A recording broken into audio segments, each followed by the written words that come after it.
Hello there, and you are there, aren't you? And I am most definitely here. This is Killin Time, episode 4, I believe, isn't it? We're up to 4. Just a quick update on things that are going on. The last video we done more updates on the Luke Mitchell case, and a little discussion about some recent claims by one of Luke's advocates, Sandra Lean, that he was being mistreated by being sent back to closed prison after breaking the law again. Spoilers, yes. We're going to discuss what exactly it was, how it went on, and the real truth behind the rules and regulations that Luke broke by releasing recordings of himself talking about the case, the people involved in it, and where he's up to in terms of release. So have a little look at that. We'll look at the actual detail rather than the story that's been spun, and we'll speak about another couple of things. So thank you very much for taking time to watch this, well, listen to this, and let's get on with the subject in hand. So let's get everyone up to speed. I believe best way to put it, Luke Mitchell was having some time out in the public, kind of reintegrating, that's the word I was looking for, in society for well, not pending release, but for when he's released, so kind of get folks used to normality in that sense. But he was sent back to shots after recordings of himself speaking about the case. Before recordings were released on YouTube through Sandra Lean. Now, the reason given for kind of restricting his contact and sending back to the prison in shots was given as Rule 62, Paragraph 5. Now, if we look at that, what that essentially states is the governor may restrict or remove a prisoner's entitlement to possess and use an authorised personal communication device in accordance with Rule 60 or in accordance with any direction made under Paragraph 11. So, just to kind of look at it as a more general kind of rule itself in terms of the communications, what are the rules and regulations for prisoners in terms of communication? So, the general rule, I've quote here again, the Secretary of State may, with a view to securing discipline and good order, or the prevention of crime, or in the interests of any persons, may impose restrictions, either generally or in particular case, upon the letters of other communications to be permitted between a prisoner and other persons. That's a bit of a word salad there of a sentence, isn't it? But essentially, what you're looking at, as I say, the Secretary of State can restrict any communication. So it goes on, without prejudice to the generality of Paragraph 1, the Secretary of State may require that any visit or class of visits shall be held in facilities which include special features, restricting or preventing physical contact between a prisoner and a visitor. We all kind of know what that is, don't we? Yes, well, essentially what it says, they can, determine where that visit is and how it's conducted. Without prejudice to Section 6 and 9 of the Prison Act 1952, and except as provided by these rules, a prisoner shall not be permitted to communicate with any outside person or that person with him without the leave of the Secretary of State or as a privilege under Rule 8. Now, that one stands out a little, doesn't it, guys? But let's continue, let's go on. So it says, except as provided by these rules, every letter or other communications to or from a prisoner may be read, listened to, logged, recorded, or examined by the governor or an officer deputed by him. And the governor may, at his discretion, stop any letter or other communication on the ground that its contents are objectionable or is of inordinate length. So really, looking at that, if you break it down, because it's quite a lot, that one as well. Everything can be read, listened to, and there'll be restrictions given the contents or the length of it itself. In terms of contents, what you're probably looking at is any security concerns, public confidence concerns, maybe concerns related to, victim or victim's family or anything like that. So it's monitored in that sense. I don't think that really comes as a surprise to anyone, does it? I mean, it shouldn't. That prisoners' calls may be listened to. It really shouldn't. It goes on, every visit to a prisoner shall take place within the sight of an officer, unless the Secretary of State otherwise directs. Except as provided by these rules, every visit to a prisoner shall take place within the hearing of an officer, unless the Secretary of the State otherwise directs. And the Secretary of State may give directions generally or in relation to any visit or class of visits concerning the day and times when prisoners may be visited. So, essentially, tell you when they can come in. So in this rule as well, communications includes communications during or by means of visits or by means of telecommunications systems or telecommunications apparatus. And telecommunications apparatus has the meaning assigned in paragraph 1, section 2, Telecommunications Act 1984. So that includes phone calls, letters, visits. Essentially a general rule in communications with prisoners. So to break down the paragraph 5 more, because what I find is if you look at paragraph 5, it's, it's just the harsh reality. They can restrict it. They have authority. And it can seem like an abuse of power if we just say they have authority to take it away. Why do they take it away? Well, if we look at why they take it away, we went through that. There's a couple of reasons there that we can probably see in terms of the one we're talking about now and the recordings. That's, I mean, there's 2 or 3 that I could probably point there.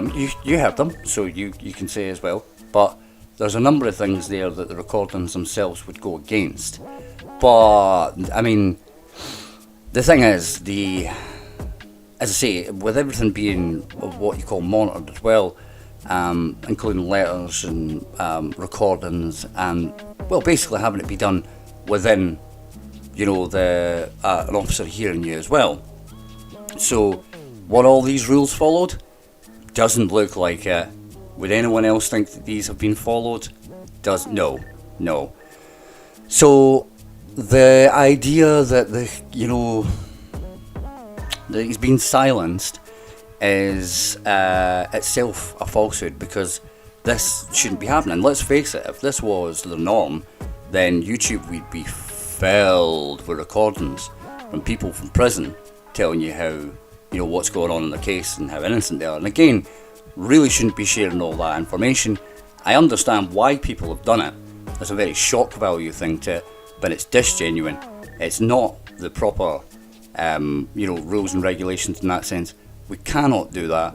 If, the calls themselves, I have heard people say, well, why didn't it get taken down? But at the end of the day, that's not really how YouTube works. And I think the people that promote that kind of way of thinking know that. If we look at YouTube itself, there's a lot of videos on there that are, well, people would say mine, I suppose, but are questionable in terms of content, whether it be, related to politics or COVID or whatever it happens to be. There's you can get a bit of everything there. So that's, again, it's just a moot point. It doesn't, no, absolutely not. But the communications themselves, let's face it, he's not allowed to do that. So it's no surprise that he would then be punished for something you shouldn't do. Communications Act in itself really does state that all that should be going through the governor. Now, I understand, obviously, when it comes to letters, there's a little bit more ground, but even then, they can be more regularly, checked. I believe, well, from what we're looking at here, these phone calls were made on a legitimate phone, by the looks of it. It's not like he, had contraband or anything like that, but he used this phone to do something he shouldn't have done and made several calls, I think up to 40 minutes, with some of them just going in depth, naming people involved, and it's just not acceptable. And I understand that people might defend it, but it's indefensible, really. This is the rules and regulations. I mean, I could go on as well to say that I believe he failed a drugs test. Now, that's a bit of a no-no, and people can say, he's under stress or blah blah blah, but yeah, well, he's in jail, he shouldn't be taking drugs. He shouldn't be making these phone calls. Playing victim is fantastic, but at the end of the day, you done wrong. You broke the rules. So, but there's another couple of things I want to talk about as well. But I just wanted to cover that there because I think it's interesting that we can spin this into a negative in terms of making look more a victim, when in reality he's in the wrong even more. And I think the mental gymnastics involved to come to this point. The problem I've got is that I've got a video coming up with psychology, and a lot of this is covered in it, so I didn't want to go too in depth what I'm talking about here. I just want to kind of update, obviously, on what I call the misinformation from the Luke Mitchell camp. So we'll go into a wee bit more of that, but the mental gymnastics involved to then take a defending position here is absolutely outstanding, because this shouldn't be this should be happening. At the end of the day, as I say, YouTube would be absolutely crowded with hour-long videos of prisoners tell you exactly why they shouldn't be there. And it's not for a reason. Now, if you can't see why that reason is, and you want to sit there and defend this, then I can't help you. So, go back to, what's that guy's name? James English. Go and watch your James English podcast. With Tommy 10 names. So, in fact, let's cover another couple of things, and we'll follow on for this. Follow on for this actually, and I've got another couple of things I want to talk about before we get to Comment Corner. So, very much following on for this, because I think it is the same kind of process. It's just another example. The idea, how many people would have heard, he broke paragraph 5 of Rule 62 and thought, right, well, let's go and find out what that is, and let's go and find out what the rules are in terms of prisoner communication in the UK. Google's right there, guys. So if you don't believe me, go prove me wrong. But as I say, it's a small majority, that are going to do something like that, and that's how you work half a story, essentially, which I've said in videos before as well. You tell the half story, and then it just sounds like you can just kind of paint around it, really. Just get a good kind of landscape going there. So I found it in quite a lot of things, to be honest. When I watched the video, there was a part where there was some chatter in the live chat, I believe, with some people making accusations about other suspects, and Ms. Lean quickly shot it down and said, look, we can't do that, I'm not prepared to do that. And I thought it was quite strange, because it gave her this kind of impression that, look guys, we're above this, let's just let proper people deal with this. But no, more than 20 minutes earlier, she'd sat and called like the rest of the family all liars, essentially, and made bold claims about DNA and blood, but then suddenly shot everything down. And it was like this kind of half story, like what's that, like Two-Face from Batman. Has he got two personalities or something like that? That was essentially like, what side of the coin will I fall on today? Now I will blame and no, we should not blame. So it's all that. It's all like it drips insincerity, I think, is the best way I can put it. But I mean, the hypocrisy and the half stories in itself with that one. I mean, you know, it's the team, isn't it? The team's Sandra Lean and Scott Forbes. So for Sandra to promote that she's not really into that kind of behaviour, and then walk in the same circles as someone like Scott Forbes, who his behaviour is just blame absolutely everybody. It's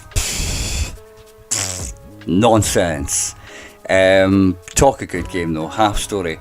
Same, I mean, what I'm going to do a video on the destruction of evidence, because the rules and regulations for that, again, that's not matching up with the claims that have been made by the Luke Mitchell's advocates.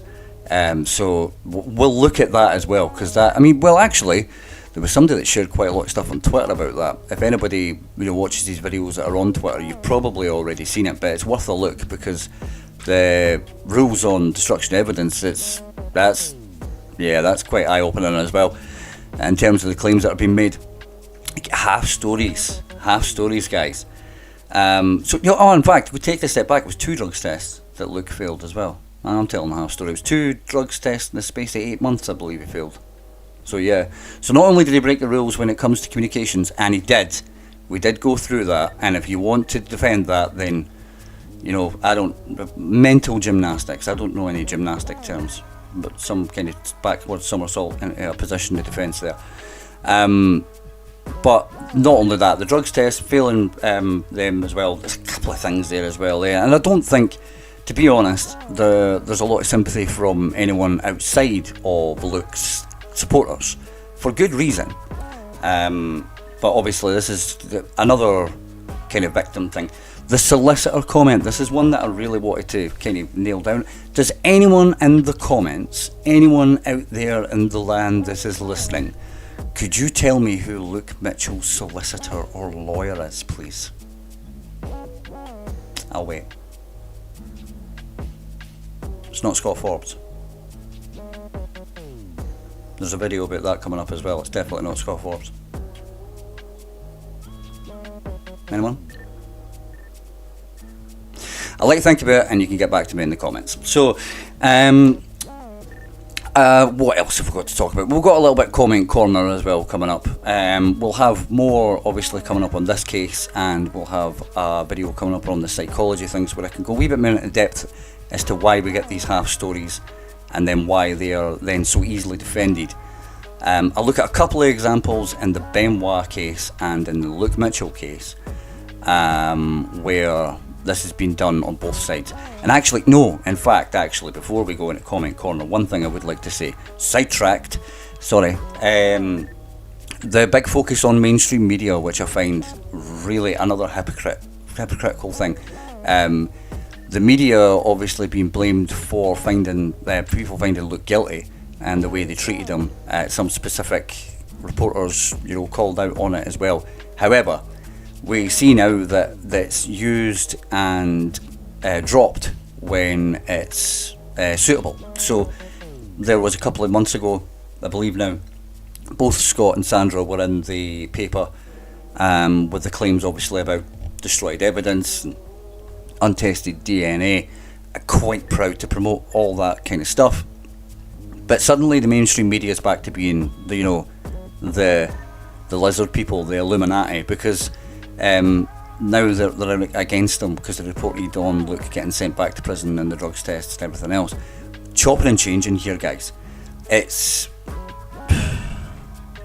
Trumpian, isn't it? That media's fake, that media's not fake, so it's used and abused for when you want. So we can't keep on changing our minds on that one. Either we can use the mainstream media to promote our message, or it's evil. You can't have both. Again, just another thing that just doesn't make sense when I'm watching these things. I don't know why no one else points. I do know why everybody else points these out, because you're all into it. Stand for something or you'll fall for anything, I suppose, isn't it? Is that how the saying goes?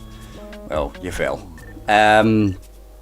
So, let's get a little bit comment corner, kind of following on for this as well. Actually, it's all about Sandra.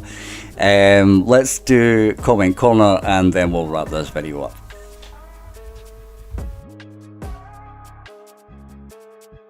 So, firstly on comment corner, can I just thank the guys and girls, or well, I don't know, guys and girls, or both, maybe just guys, in the newest video with Chris Benoit, who started an argument. Now that might sound like a really strange thing to say, thank you for starting an argument, but you know what, it was a different kind of argument, and it went from talking about American football versus football to the war and immigration, which is brilliant. You guys seem to be quite toxic. It's still good to see a different kind of argument. But one thing I wanted to do, this comment corner is a bit different, because I wanted to look at a bit of a comment. It's really quite a long one, and address a couple of things, but we're going to look at this kind of thing a wee bit more in depth as well. So what I'll do is, just to go through this quickly, is this are you called the Chisholm? Is that what your name is? The Chisholm 31? Is that how you pronounce that? Yeah, so it's on the Luke Mitchell video, and it says, I'm still waiting for an explanation of things like 4 people at the scene, 3 of whom went to where Jodie lay, yet only 1 minor was taken for question, stripped naked, and samples taken without his mum present, 0 blood after a frenzied attack. What about the absolute mess the police made of the scene? Also, how can some random dude not think much of what SL and SF, that's Sandra Lean and Scott Forbes, have to say, both of whom have had years of access to files, crime scene pics, etc. So, as I say, not to really keep on going, because this does go on and on and on, and I do want to look at this more in depth, but I wanted to look at this very quickly as well, because this is related to a video that was made as well, that I can see a lot of the same points in here. So 1 minor was taken for questioning. Yeah, the other 3 were taken to Newbattle police station. I'm sorry I didn't put that in the video at the time, but I did see someone say, well, I saw Sandra say it, actually, it was Sandra. Why weren't the other 3 questioned? They were taken to Newbattle, but the video was about a murderer called Luke Mitchell. So I followed what Luke Mitchell done. Now, again, I will say it here as well, and you can look this up if you would like. The rest of the search party were taken to Newbattle police station. Their clothes were taken. So it is a lie that it was just Luke that was taken. And another point there, without his mum present. His mum actually was in the police station. His mum met the police car that he was sitting in on the way to the police station, and she was there. So again, that's not true. They didn't have legal representation. Yes, true. But as for being on his own, no, not true. The mess the police made of the scene, that is something that is probably a good point, and honestly, we probably should cover some of that as well. But the right off the bat, I mean, I think it's quite funny that I get a lot of messages from people telling me I need to look more into the case, and then going into things like this, and then apparently, you know, they know better. I think it's amazing. So I'm going to go into a wee bit more in depth than that. So sorry, comment corner is a bit short today, but that needs to be a wee bit more looked at. I'm not doing a reply to the video, but I'm definitely going to look at some of the things that they thought proved mine wrong. And another point I would say as well, I saw a lot of memes being made, or is it memes, or whatever the word term is, on Twitter, taking some things from my video and then deciding it fitted their narrative, but then the rest of my video was a lie. Again, that goes back to the mainstream media. It suits you when it suits your story, but when suddenly it doesn't suit your story, it's a falsehood. Can't have it in both ways. It's not Schrodinger's story. So, is it true? Do you want to use some of the things in there to prove your point, or is it not true? Same with the media. Time to make a decision, guys. As I say, we'll look into that a wee bit more in depth, but let's just wrap this up, and you guys can get on with the rest of your day.